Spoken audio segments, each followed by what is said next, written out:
Oh, hello. Hello, everybody. I'm ready. I'm near my There we are.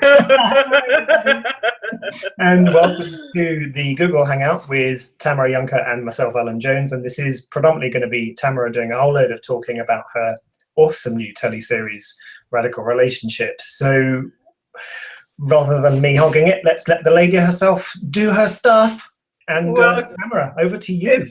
it's morning here, very early morning here in Colorado. So good morning to those of you in the States, and good afternoon to everyone everywhere over in the across the pond. I am in the well, 3 days into the Symphony of Possibilities with Dane here in Denver, and I have to say, this class is more phenomenal exponentially by far than any Access class I have ever taken. I don't even know what I'm going to say. Like this morning, literally, I slept through my alarm and I was like, okay, what am I doing this morning? Right, a Google Hangout on relationship. What is relationship? I don't even know. Like, reference points are fleeing the building. I don't have, it is, if you have not been to an SOP with Dane, well, I guess you have to, there's a bunch of prereqs. You have to go to an ESB and there's a whole bunch of stuff, but I just have to start out by saying that I really have no words for this class. If they asked me to do a testimonial, I wouldn't even know what to say other than I'm stripping away. This is, I was thinking about it yesterday as I was driving home. I am stripping away, literally stripping away anything that is just not the infinite being, like more so than any class I've ever taken. It's so, thank you, Dane. And how did we get so lucky to have you right in the middle of that? How does it get any better? Today is our last day, so yeah. Wow. Yeah, okay, relationships. Now I'm focused on the topic. Yeah. So relationships, radical relationships. Tamara, what is that all about? Tell us. Well, let me maybe just say why this is something that's so dear to me and what it is that inspired me to do this. I have been doing coaching, energetic work for 16 years and coaching for about 10 to 13 years officially. Like, I got my, certified coach practitioner license, which, you need that to be credible in this reality. God, what's it been, about 8 years ago or so, and I just adore working with people around this particular topic of relationship. That's where I started, and then got involved with Access about 5 years ago, and have just been having a wild ride doing foundation level ones. I think it was a year and a half ago, I started doing my specialty classes on intimacy, which are relationship with everything, including yourself. And I've worked with so many clients in this arena of relationship, and I guess it's just taken me this long to really get, like really get, I know something that's different. I be something that's different, that people are really asking for. And I went to the advanced body class last month, just here in Denver also. And it was kind of a joke that Gary said on the second day, this is sex and relationship day, because all of the questions seem to be oriented around those topics. And as I'm watching people go to the microphone and asking their questions, it was like this big aha moment. I was like, wow, people are really asking for something different beyond what this reality has fed them. Everybody's just sort of bought this predetermined form and structure and way of doing relationship that more and more, it's just not working for them. It's not working for them, and they are desperately desiring something different and looking for that. And I really got it. I was like, okay, I get it. I hear you, universe. This is something that I have the capacity to be a contribution in, and I will stop doing whatever refusal I was doing and honor the request, honor the desires, because I've had private clients as well asking for it. And I think it was a couple years ago, I can't honestly remember, 2 or 3 years ago, that I did a relationship Tele-call series and was asked to even extend it further. So it was one of those, we went longer than I had originally anticipated.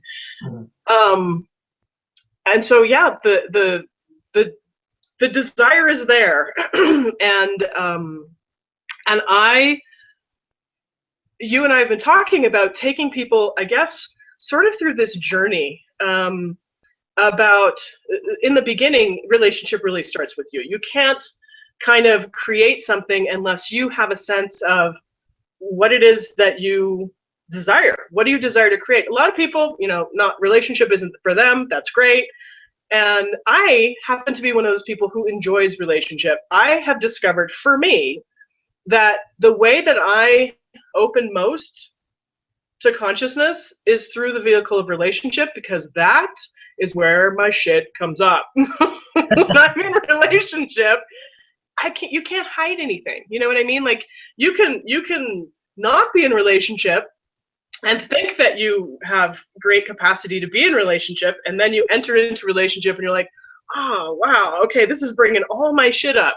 So I have discovered that if I really want to open to all of me, and that has been my desire from I can't remember when, even before Access, to really open to be all that I am. And this weekend, this SOP, stripping away everything that's not that, stripping away all the lies, stripping away all the conclusions, stripping away everything that I've created as a limitation that's sort of keeping me contained and keeping me less, because we're the only ones who have the power to do that. I enter into a relationship and boom, it all shows up. I'm like, yay! So in essence, I use it as that vehicle to be more, to be and create more. And I have the point of view. I know it's sort of common. People. There's a lot of people out there saying, "Oh, you have to really work on yourself, and you have to get yourself sort of relationship ready, before you enter into relationship." And I'm like, not really, because no matter how ready you think you are, and how much work you think you've done, when you enter into a relationship, you're going to get triggered. It's just going to happen. So I say, when I'm working with clients, I'm like, you know what? Hop right in, go in, get in there, get started. Even if it's just casually dating, because that's where I started. I mean, I've done this as a deliberate process, a literal deliberate process. After my divorce, gave it a couple years to just sort of like, okay, who am I and what am I doing? And because my divorce was a surprise, a shock. And then when I truly chose to deliberately like start dating again and explore relationship again, this has been an adventure of really one of the grand adventures of my life over the last several years, dating and getting back into relationship in a much more deliberate way, in a way that I'm creating. Because that was one of my awarenesses from my divorce, is I was like, wow, how much was I completely, and I do mean completely, entirely in a fantasy, living in a utopian ideal, completely had my eyes closed, like blinders on. And you're conclusion. What's that? Oh yeah, no, I'm the only one. No, I've never done that. No. Nobody does that. And when my my then husband left very unexpectedly, right after we got married, as a matter of fact, I've talked openly about this for many years, I went into shock, because I really was like, wow, I thought I was so conscious. I thought I was so aware. It really fucked with my perception of who I thought I was and how I thought I was functioning, because I realized, it opened up my eyes to see how much I was really lying to myself in that area. Yeah. And so it's been a deliberate journey for me to get like eyes wide open. I enter into dating and relationship now with eyes wide open, as much as I have the capacity and still learn more as I play in this arena. But the game playing and the conclusions and everything that was making me so miserable, I realized, I was like, that's it. Like relationship as I learned it, as I bought it, as I've done it, out the window, throwing that in the trash, starting with a blank slate. And I literally started dating with one question: how much fun can I have just meeting new men? like I started that simply. I literally started at the most simple place, got out there, started dating, and then, over the course of years, have entered into relationships, and, and so here we go. Like I'm taking pretty much what I've always known as possible and had never, ever seen on this planet. And I kept looking around and looking around and looking around and going, it's not here. It's not here. And I think part of me didn't believe it was possible. And it wasn't until Access and I started playing with the tools of access, the elements of creation, question, choice, possibility, and contribution. And that little thing called possibility started activating in my world that really didn't exist much before. And I was like, well, maybe this thing that I've always known, had this awareness of is actually possible to bring into fruition, not just to sort of know as this, like, I wish, I hope, I pray, I want someday, like, I I really made the demand of myself to say, if this is something that I know and something that I desire, then the only way it's going to get created is if I make the demand and the commitment to create it. Yeah. And so I was like, I'm not giving up, no matter what it takes, no matter how many men I have to meet, no matter what I meet, because you kind of have to have a willing participant. Sounds like a lot of really good research. Who wants to play with me? And I have to say, I'm very grateful for all of those men that I have met along the way, that I have played with, because they have been a gift, every single one of them, whether it was, one date or months of dating or, whatever. They truly were a gift in my experiment. So I have worked privately with many, many, many, many, many clients, and now taking all of that awareness, information, tools, and just bringing it into this telecall. Yeah, so there you go. There's my really long-winded answer. I think that's great, because it gives us a really good feel for where it is that you're coming from. Because I know myself, without kind of getting into the whole blame, shame, regret, and guilt thing, but just to use it for an ease of phrase, I know I've been guilty of using the access tools, brilliant as they really are, to still try and fit in with relationships. Yeah. And it's only since talking to you and playing with you, as this has kind of evolved, that I realize how much I've been just using it to try and give me ease with what already is, rather than going, actually, and I know it wasn't working. Yeah. So what if you could give us kind of an overview of what the journey might kind of be like? Yeah, well, it's funny because as you're saying that, I mean, you and I have sort of been talking about creating that journey, right? Like, yeah, we know where the idea is that you have to start with where you're at, right? I mean, that's where I started. I started where I was at, and I was like, okay, first things first, got to meet some men. You know what I mean? So it's really starting with where you're at. Are you already in a relationship? Are you married? Are you living with someone? Are you single and hoping to date? Have you gone to the place where, like, I give up, I never want to date again, I can't do this? It's yeah. So really meeting you where you at and starting there, and starting with the intimacy that you have with you. That's the thing that I've cultivated, interestingly enough, again, through the vehicle relationship, is cultivating much greater intimacy with me. It's allowed me to really see how I behave, how am I interacting with another person, how am I relating. That's the thing that I've sort of been studying my whole life, and really more intensively the last 10 years is the energetics of relating. I have been a voyeur of people my whole life. I love, people watching, and really not just, watching them, but actually what makes them tick, how are they operating, why do they do the things they do? Like, it's just been a lifelong curiosity. And then, of course, with the tools of access, that has become even more fine-tuned in terms of the realm of energy. And so many of us have no idea, myself included, and even the SOP is showing me how much more I can still have greater intimacy with myself, because we have no idea how we're operating energetically. No.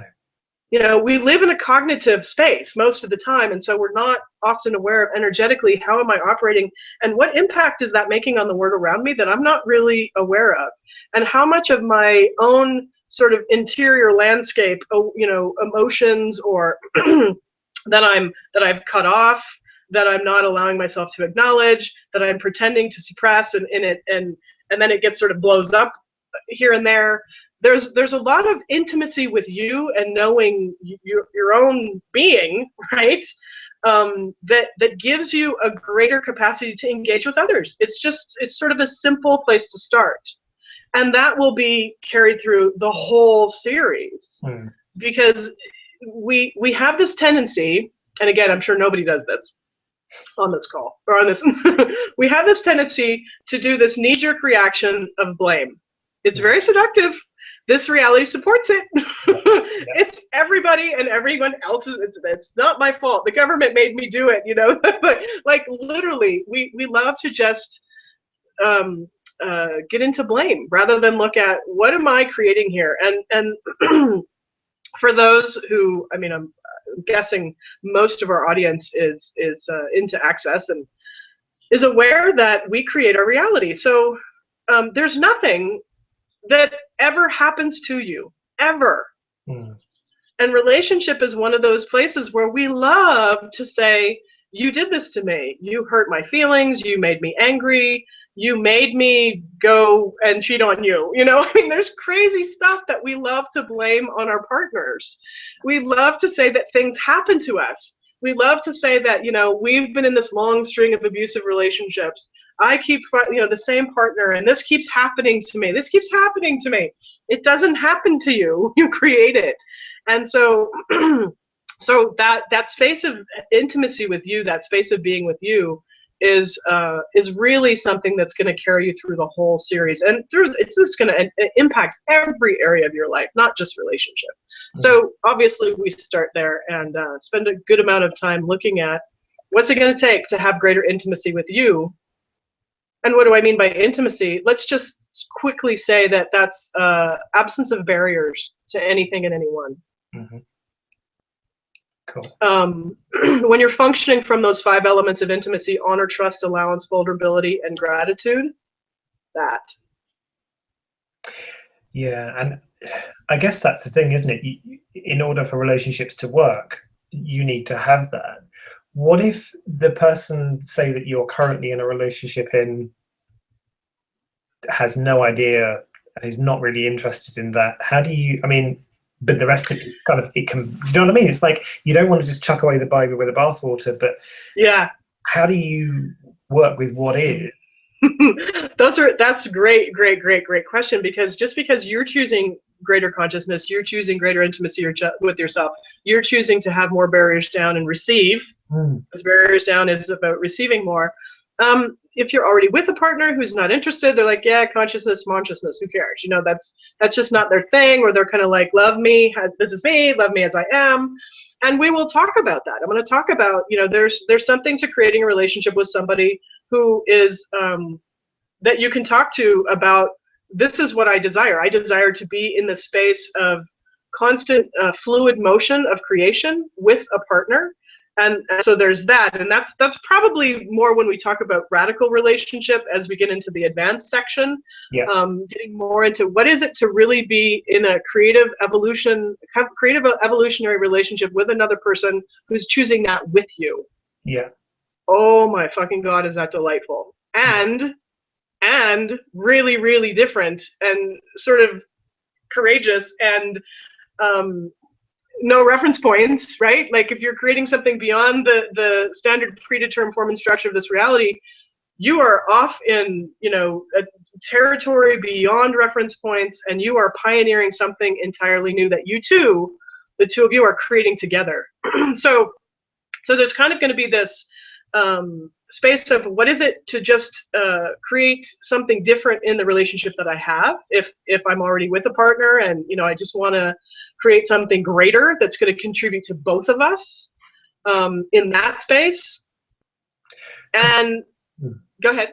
Sorry, I'm just, what I'm becoming aware of is almost like this panic from people who are either listening now or kind of going to be listening in the future about, yeah, but my relationship in some ways is working really well now. What if after doing these classes, it's like, do I then have to finish this relationship and sleep around? Or, you know, it's just like all of this stuff is like, oh my God, and I just don't want that, and all of the stress and all of this anxiety around letting go of that.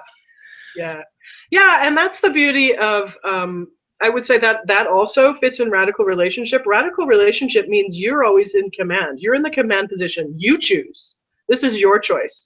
I love to be, like, as the facilitator, when I work with people privately or even when I'm facilitating classes, as a facilitator, I am truly in the surrendered position to your desire.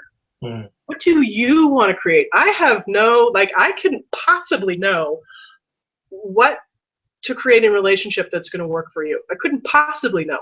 However, I do have the tools and the questions and the way of actually opening you up so that you know. Because sometimes people are like, well, I don't even know. Yeah, I have no idea what I'm looking for in a relationship. Right, or what is going to work for me. I don't know what's going to work for me, right? So this is part of, as we get into the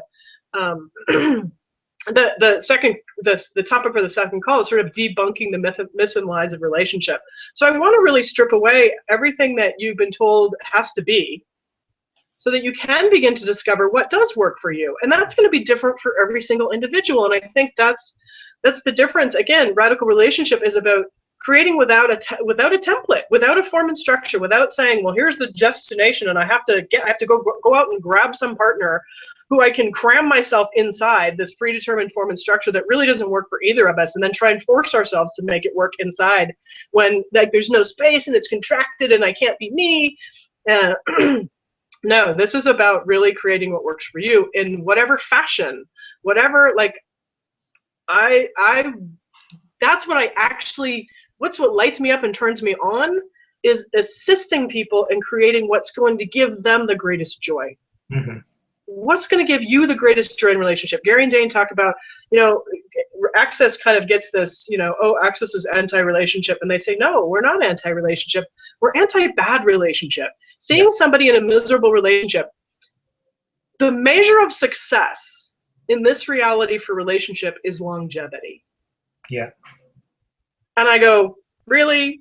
Because my parents have been married for 50 years next March. And there is nothing about their relationship that I would like to duplicate. You know what I'm saying? Like, but people are gonna, come to their 50th anniversary party and congratulate them, and because look, you did it, 50 years, and I'm like, yeah, they endured hating each other for 15 years. Good for them. You know what I mean?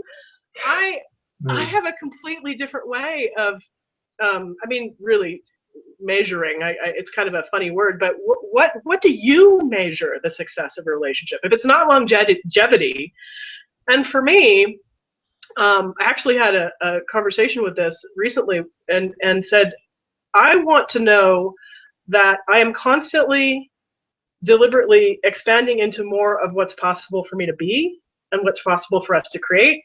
And if that happens in, I dated this guy 3 dates. Years ago, I went on 3 dates with this guy, and we had such an immediate, intimate connection, and we were able to just, like, expand into this space of intimacy together for 3 dates, and then we didn't choose to see each other anymore. But I call him, it's funny, 3-date David, and I'm like, oh, I have such gratitude for 3-date David, because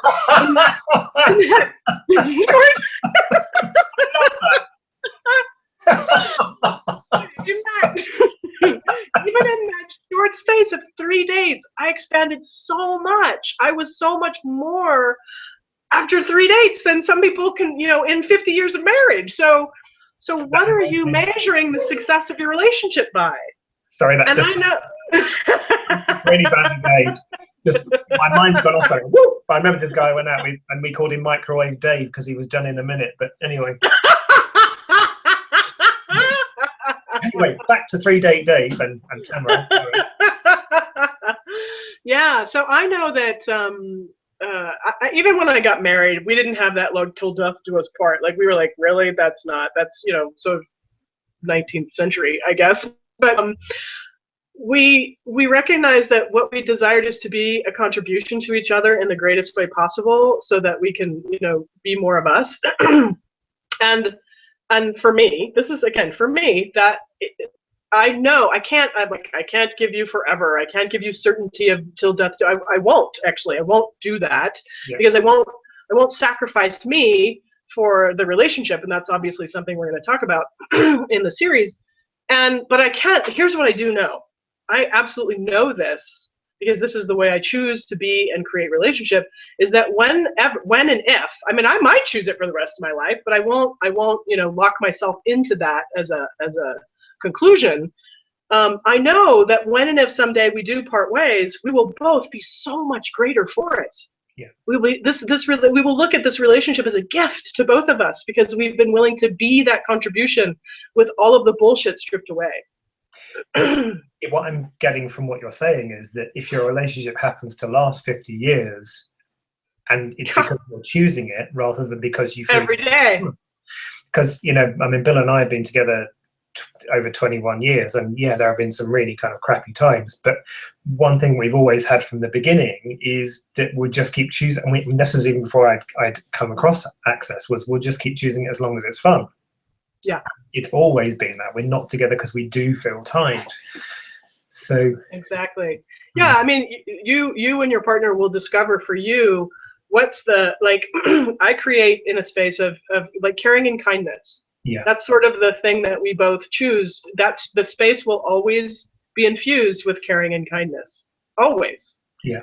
And so in that space of caring and kindness, if he was to meet somebody that for whatever reason he was like, you know, our journey together has been great and now I'm going to go choose somebody else or whatever, I would say go with my blessing. You know, like I don't want to, like, you mean, okay, someone's going to grow your life in a different way than you and I have been, or this person would you feel right now would be a greater contribution to you, or whatever. Like, the reasons don't matter.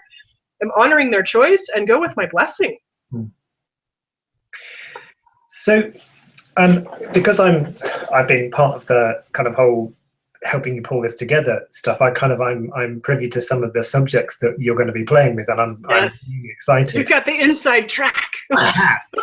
And because I have loads of questions that I want to ask, that we've only got 15 minutes, and I always it would, if I do it all now, then there'd be no point in having your tele series, so I'll just shut up. But it's like using the title in one of the kind of the advanced series, Unlocking Possibility Through Desire. Yeah. And then, you know, this kind of let creation begin. So those two really intrigue me and kind of get me really excited. So can you just like skip the rest of them and then just come and listen to those two?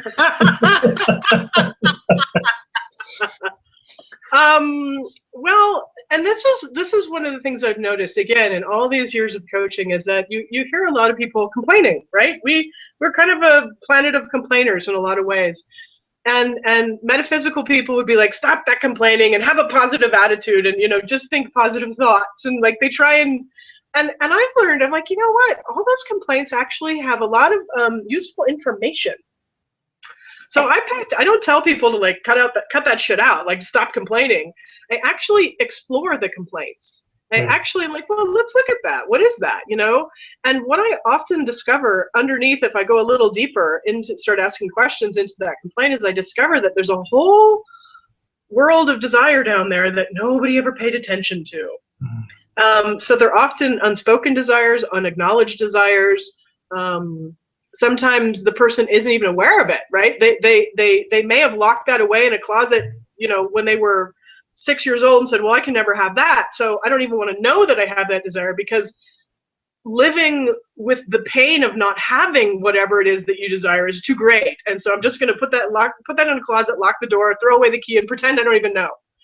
And in a way, I did that very thing with relationship, period. Like I had, from a very young age, watching my parents and going, that's definitely not what I would like to have as my relationship. And so I would often just kind of I maybe daydream about it, like and kind of, I'll try and make this story quick, as if I could do anything like that.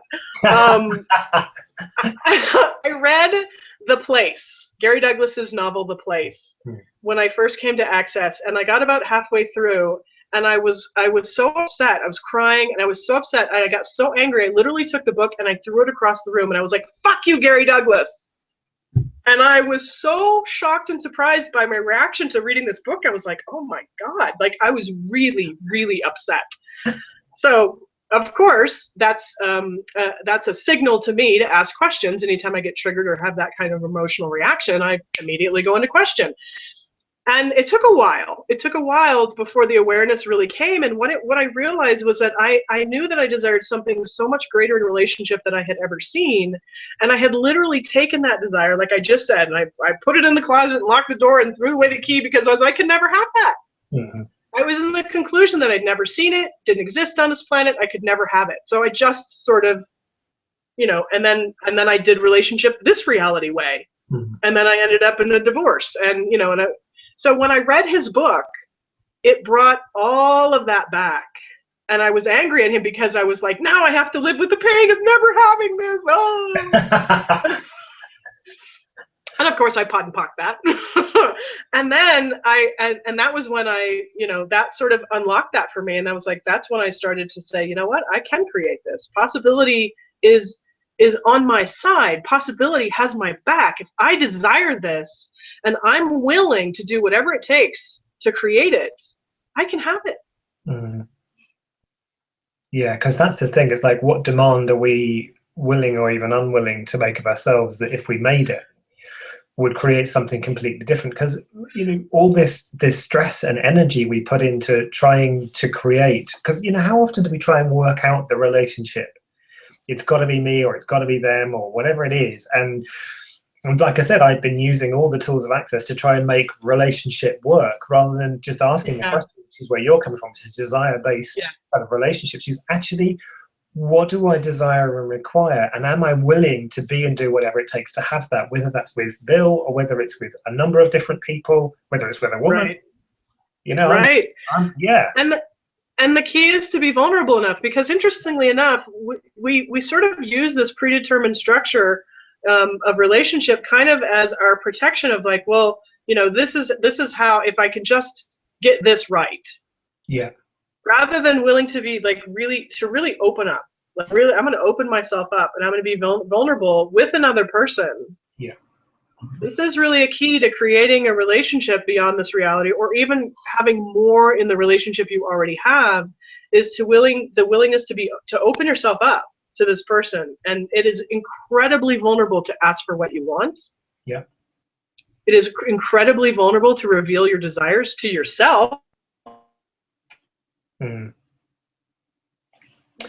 Because you have barriers against rejection, right? Like they've made, if somebody says no, they've made that mean all kinds of things about them. And so the idea that they would ever ask a question with the possibility that it would come back as a no, and they're like, oh no, I'm not even gonna ask that question, because if they said no, I would be devastated, or it would mean, or XYZ. So there's the key piece of vulnerability, really, to create more in any relationship.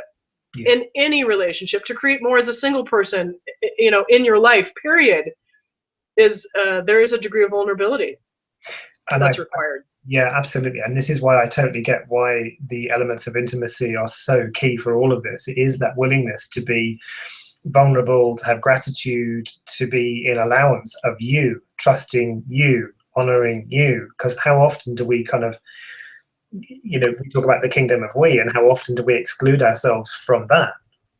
Yeah. Yes. Well, and I don't know if I said this already, but contribution is a huge part of relationship that I don't really hear anybody else talking about. No. This reality is service oriented.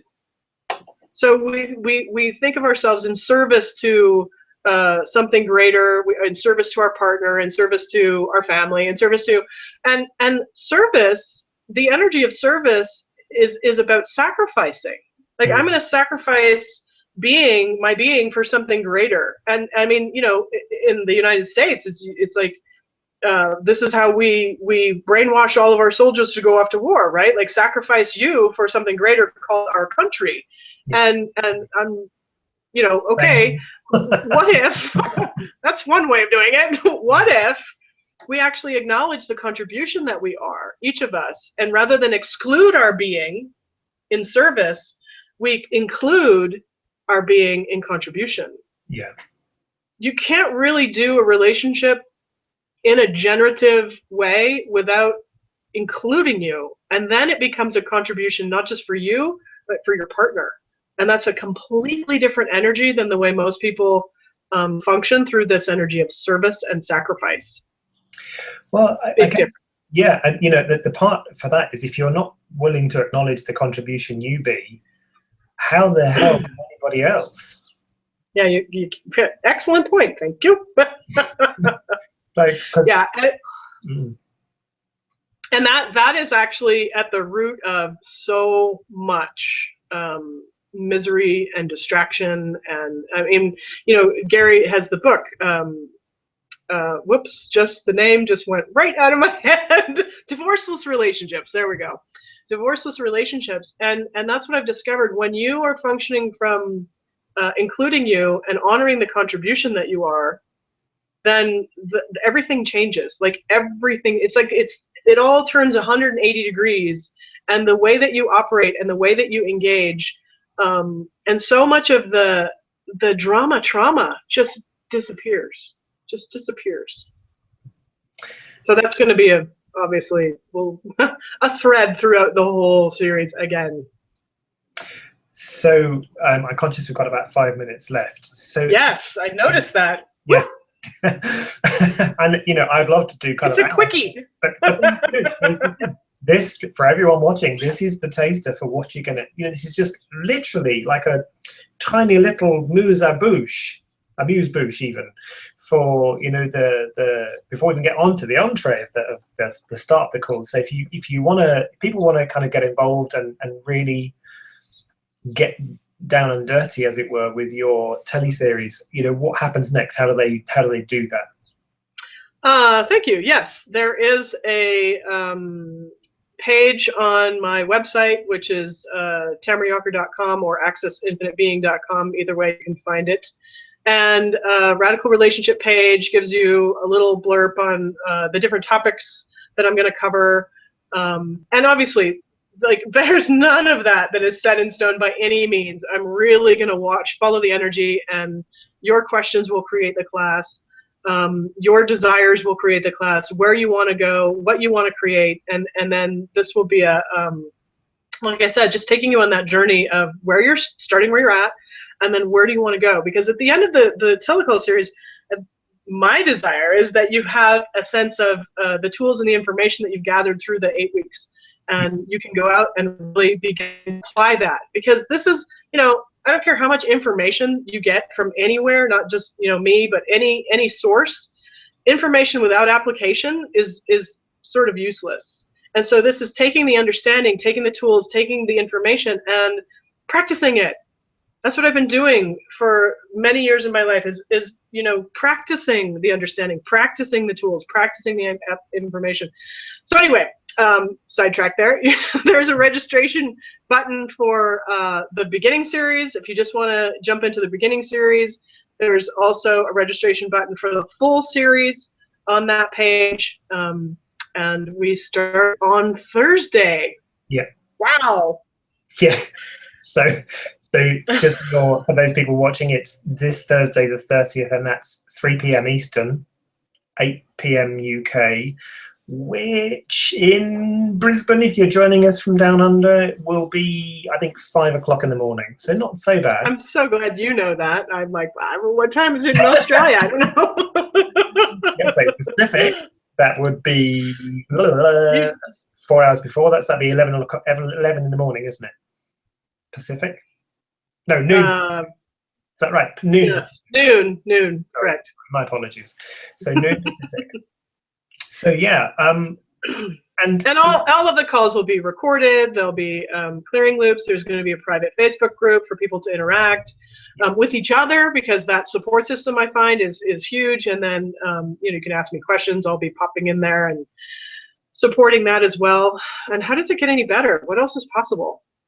Yeah, I think this, if for me, because I've been kind of helping Tamara with the whole thing and contributing to the creation of it, it's like, this has been really exciting for me to see it right from scratch. And I was delighted when you asked me. I mean, I really was just blown away because as I said, I've been looking for something different, but because the human mind, hasn't experienced it, it's like, yeah. You need someone just to give you, so that, for me to be clear, this is not about giving people a blueprint for the perfect relationship. It's about giving you, opening up possibilities for you to create the relationship that works for you. Because what if every relationship is different and it is every 10 seconds? Because that's the thing. It is. Yeah. Like, wow. And what if that's okay? Yeah. So just before we go, is there anything else that you would like to say? I mean, I would just like to invite anyone who's listening to this, now or afterwards, please, if you want something different, if you seriously desire something, well, not even seriously, if you truly desire something different in your life, come and join it, because let's change the world. But Tamara, anything else you want to add before we finish? Yeah, and I do, like, it's been, I've been saying this for a while now, like starting a radical relationship revolution, in a sense. Like, I would like to see the way that we relate to one another on this planet totally different. So beyond just, we're talking about relationships, but beyond that, just how do we relate to one another? Living on a world where kindness prevails. True kindness prevails. And it's not a fake, it's not a, I have to be nice, and it's not polite, and it's not because, but we truly have a kindness that we're choosing to be with ourselves, and that kindness actually overflows into the way we relate with others. And there's just so many ways in a predetermined structure of relationship, and the way that we've learned to do relationship, and the rules of engagement that we tend to follow, that actually obstruct that. Yeah. And so dismantling that and creating something different. I love to destroy. Destroying is fun for me. So if I get to, if I get any chance to destroy that predetermined structure of relationship on this planet that continues to perpetuate the misery and the suffering and the trauma and drama, you bet your ass I'm going to have fun with that. And equally as fun to create something entirely new. Absolutely. Awesome. Tamara, thank you so much for this. Thank you, Alan, for hosting this, because I don't know how I would have put it to, if I had tried to do this morning myself, I'd be like, SOP. Well, there you go. What if you did create it? Just, anyway, that's just. So if people have any other questions, you can either pop them on we have a Facebook. Sorry, I'm moving around different screens. I am multitasking here because I'm such a humanoid. There is a Facebook event with the whole Radical Relationship series on it, where you can post questions there. Yes, please do. Or you can, if you either email or message Tamara directly, or whack it to me and I can pass it on to her. But this series is about creating relationships with everyone. So yeah, come and join in, come and have some fun, ask some questions. It's going to be your class. So yeah. It will be. It truly will be. All right. Awesome. Thank you, Alan. And I know you have you have our radio show to do here in about 15 minutes. So I've got 3 minutes, or I get told off by Christine McIver. So I need to run. Yep. I'll speak to you all soon. Thank you very much for coming, everyone. Bye-bye.